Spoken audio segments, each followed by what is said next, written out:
Hello, salut la communauté, j'espère que vous allez très bien. Aujourd'hui, nous allons parler des startups les plus rentables dans l'agro-business.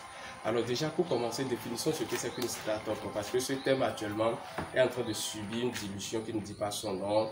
On crée une petite entreprise de transformation de jus et on parle de startup, c'est pas tout à fait vrai.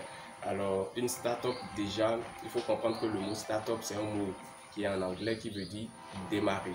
Alors, appliqué dans le monde de l'entrepreneuriat, une startup, c'est une entreprise dont le modèle économique est assez sur l'innovation. Donc, lorsque vous créez une entreprise dans le domaine de l'agriculture et que vous apportez une innovation pour transformer votre industrie, on peut parler de start-up à ce niveau. Au Bénin, on a labellisé le mot start-up. Donc, vous ne pouvez pas créer une entreprise et automatiquement lui coller le nom start-up. Il y a des critères. Donc, j'ai voulu d'abord faire la part des choses, définir ce que c'est qu'une start-up. Donc, retenez qu'une start-up, c'est une entreprise qui vient de démarrer, mais dont le modèle économique promeut l'innovation. Alors, revenons dans le monde de l'agriculture. Alors, quelles sont les startups que vous pouvez créer lorsque vous voulez démarrer dans l'agro-business? Vous pouvez créer déjà les startups de production.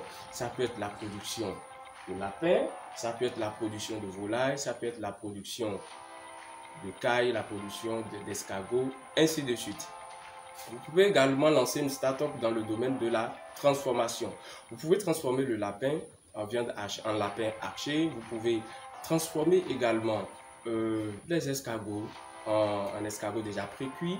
Vous pouvez également vous lancer dans le domaine de la commercialisation. Vous pouvez créer une startup dans la commercialisation. C'est-à-dire, vous pouvez créer une plateforme et permettre les échanges entre producteurs et consommateurs. Et des exemples, il y en a plein. Quand je vais dans le domaine des startups de production, vous connaissez très bien l'entrepreneur Benaziz Konaté de la Côte d'Ivoire qui a créé Volaille d'Or. Vous avez également l'entreprise de transformation tanzanienne qu'on appelle MO, de l'entreprise METL, qui est l'entreprise du jeune milliardaire africain qu'on appelle Mohamed Dudi. Vous avez également la start-up camerounaise de commercialisation des produits locaux, des produits agricoles, je vous l'ai dit, qu'on appelle DigiFarm. Donc vous avez toute cette possibilité lorsque vous voulez rentrer dans l'agro-business. Alors, mon conseil pour vous, lorsque vous voulez rentrer, vous voulez démarrer une entreprise dans l'agro-business, évaluez-vous vous-même. C'est-à-dire quoi? Qu'est-ce que vous avez? Qu'est-ce que vous pouvez faire? En guise de ça, vous pouvez maintenant vous lancer. Et lorsque vous vous lancez, vous vous positionnez sur les 3 domaines que je viens de citer, à savoir la production, la transformation, la commercialisation. Assurez-vous d'avoir les compétences pour pouvoir vous lancer dans ces domaines-là. Donc, si vous voulez aller plus loin, de savoir les startups que vous pouvez réellement créer et rentabiliser et gagner de l'argent, vous pouvez intégrer notre forum où nous discutons tout autour de ces startups à rentabilité exponentielle.